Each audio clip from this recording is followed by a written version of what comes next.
What's up, new and future CrossFit athletes? Quick video here highlighting some of our fundamental movements that you're going to be covering in our fundamentals course.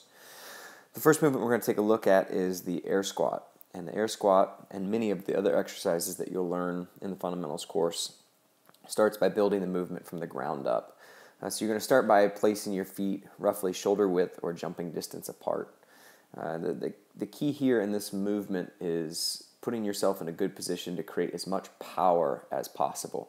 And the air squat is what is kind of the precursor to all the other squat movements that we do. The first movement that you're going to do is you're actually going to transition the weight into the heels, and you're going to stick your butt back. So the main focus in the air squat is to use the hips. You're seeing Brian here using his arms as a counterweight or counterbalance for the actual movement.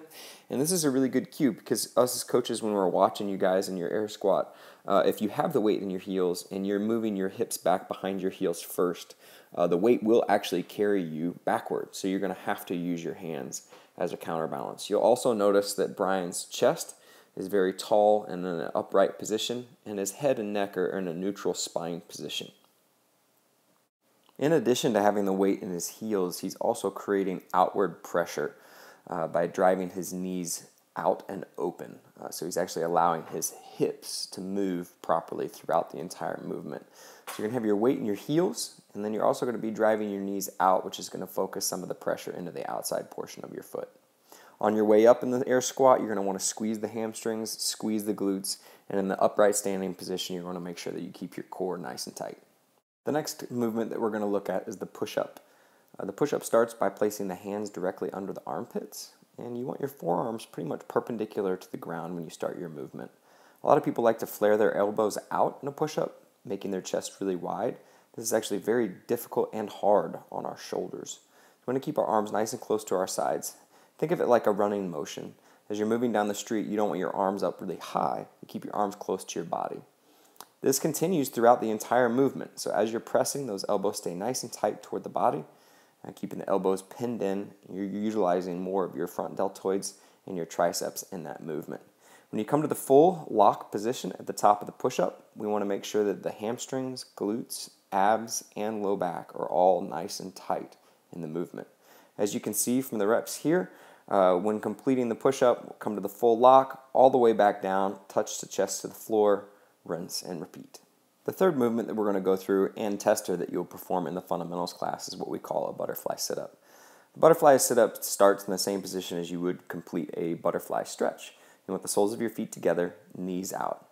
The main purpose for this is to disengage the hip flexors and allow your body to focus more on the core and abs during the movement. You're going to lay all the way back, touch the ground above your head, and then complete a sit-up, touching your hands to your feet at the top. We want to make sure that our shoulders are breaking the vertical plane of our hips upon the top of the sit-up, basically meaning we want our chest through our knees at the top of the movement. Looking at Brian here, you can see him sit all the way up, making contact with his hands on the feet before he lays back down. Now that we've gone through our three basic bodyweight movements, we're going to start including a barbell. The first thing that we're going to take a look at is a variant of the air squat, which we call the front squat. The front squat starts exactly the same as the air squat. Feet shoulder width apart or jumping distance. Okay, the weight's going to be back in the heels, pressure on the outside of the feet, driving the knees open, keeping the chest nice and tall, and maintaining a neutral spine position. The only difference between an air squat and a front squat is you're actually holding a barbell. You're going to be holding the barbell in what we refer to as the front rack position. We want to make sure that in the front rack position that we actually have the barbell resting on our shoulders, which is going to require us to get our elbows up nice and high in front. Now, if this is a difficult position for you to hit, chances are we probably have some wrist mobility or shoulder mobility issues that we definitely need to make sure that we work on. With the bar resting in the front rack position and the elbows nice and high, we will complete an air squat, reaching full depth with hips below the knees and then standing back up to full extension at the top.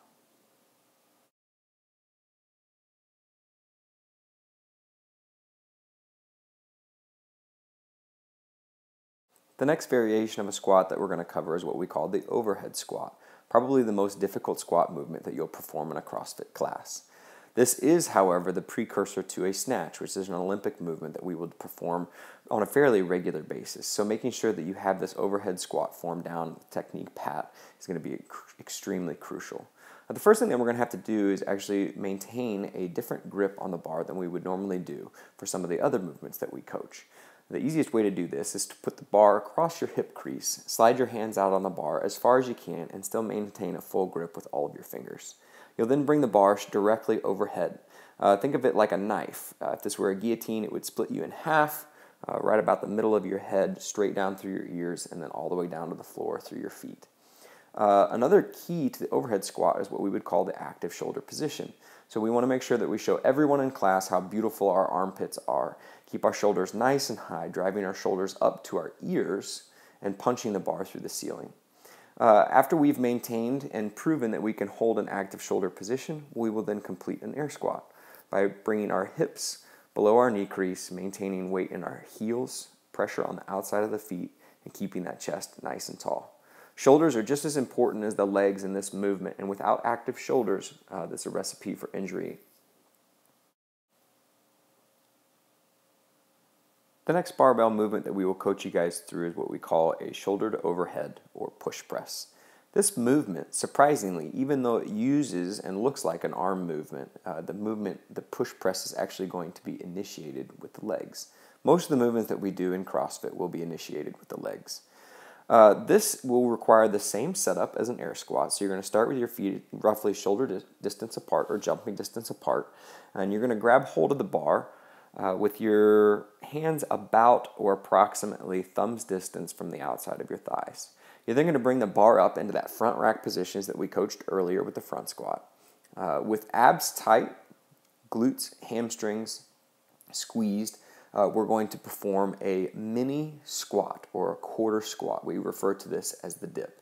When you perform the dip, the butt's going to come back behind the heels just like you would during an air squat, except we're not going to come all the way down to full depth. The reason for doing this is to make sure that we actually build momentum into the bar as we get ready to stand. So after performing a quarter squat or dip, you're then going to stand up violently, extending the hips.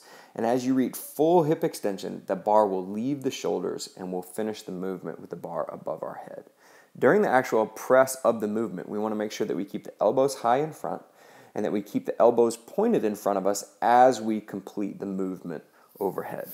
Once the weight passes in front of our eyes, we can go ahead and work to extend those elbows to the lock position, and we want to finish with the bar directly up over our head, directly up over our shoulders, hips, knees, and feet. The next movement that we'll coach you guys through is called the deadlift, perhaps one of the most essential movements to any CrossFit workout. The deadlift is going to start with the same grip on the bar as our push press, roughly thumb's distance from the outside of the thighs. The movement will actually start with the bar near the floor or at the mid-shin position. When you're in this position, we want to look very similar to an air squat. So our butt should be back behind our feet, our weight should be in our heels, and our back should be nice and flat, head in a neutral position. Our arms should be completely straight during the entire movement, never breaking or bending. The movement's going to be initiated with the hips. As the hips begin to come through and make contact with the bar, we'll slowly rise to the standing position. At the top of the standing position in the deadlift, we want to make sure that we're squeezing our glutes, hips, butt, and abs to maintain a controlled, sturdy foundation. The deadlift is the precursor to the next movement that we're going to teach you guys today, the power clean. And the power clean should look very similar to the deadlift. So we're going to have the same setup. Feet jumping distance apart, hands thumbs distance from the outside of the thighs, and we're going to start with the bar or PVC pipe at the mid-shin level. From there, we're going to bring the bar up just like our deadlift, but when we reach the top of our standing position with the bar roughly at the height of our hips, that's where we're actually going to bring our elbows up and back. So the first position in a clean is called the deadlift, from mid-shin to hip. The second position in the deadlift is what we call the shrug high pull, by bringing the bar high and up underneath our chest, leading with our elbows. And then the third position of the clean is what we call the drop and squat, or the catch. In the third position of the clean, we're going to bring our elbows down, rotating with the bar very close to our chest, and then we're going to catch in that all-familiar front rack position that you would with a front squat. So the bottom of position 3 should look very similar to the front squat that we coached you through earlier. After catching in that position 3, then you're going to stand and finish just like you would completing a front squat. Now that we've gone over some of our foundational barbell movements, we're going to go over what we would refer to as our auxiliary movements. The first that we're going to look at is what we call a kettlebell swing. The setup for a kettlebell swing should look very familiar now. Similar position to the front squat, the push press, the deadlift, and the clean. We're going to have our feet jumping distance apart in that power position. You're going to grab the kettlebell and bring it to the standing position. You want to maintain straight arms in the bottom of the kettlebell swing. This movement, like most of the others, is going to be initiated with the hips. When you break at the hips, the weight should be in the heels, and that chest should be nice and tall with your back flat throughout the entire movement. After we bring the hips through, we will then bring the weight up in front of our eyes. You can do it one of two ways, either keeping the arm straight or you can bend the elbows similar to the clean. As the kettlebell passes in front of our eyes, we will continue to take the weight all the way overhead to the full extended locked position. As the weight comes back down toward the floor, you're going to want to use your legs and knees as shock absorbers, catching in that good butt behind the heels squat position. Another quite popular auxiliary movement you'll stumble across in many CrossFit workouts would be referred to as a box jump. Even if you don't feel comfortable jumping on top of the box, you can always scale this movement to a step up. The main priority with the step up is that you keep your legs in a good air squat position. So regardless if you step up with your right foot or left foot first, we want to make sure that the weight is in our heels and that our knees are actually pushing outward, building tension on the outside part of that foot. When you get on top of the box, regardless if you're doing a step up or a box jump, you want to show control with both feet, hips, knees in the full locked extended position. If you feel comfortable enough to jump on the box, make sure that you perform a quarter squat in the bottom, bringing your arms to the floor and then fully extending the arms up above the head as you jump on the box. Meaning you're going to use the momentum that you've built with your arms to help carry your body weight on top of the box. The last variation of the box jump is what we would refer to as a rebounding box jump, where you're going to use the momentum that you've built on the descent off of the box to then build momentum back into the jump on top of the box, using your ankles and Achilles tendons to give you that extra spring.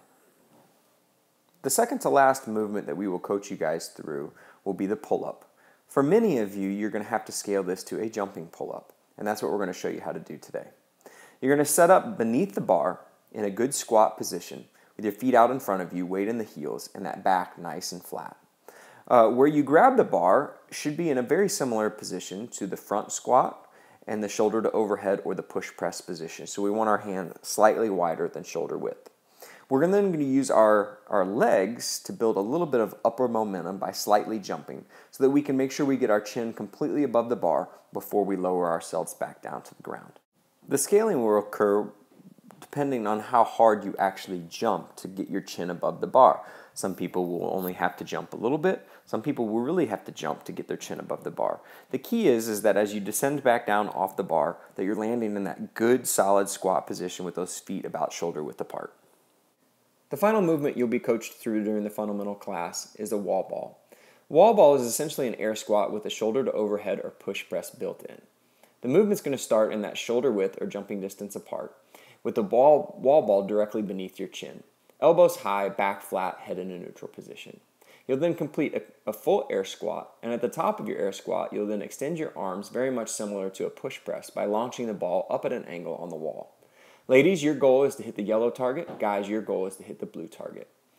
As the ball rebounds off the wall, you're then going to use your hips, knees, and ankles as shock absorbers to cradle the ball in the bottom of the squat position, getting ready to launch the ball back up and rinse and repeat. We really hope that this video has served as a brief introductory to what you're going to get in the fundamentals class, and we can't wait to see you guys in there.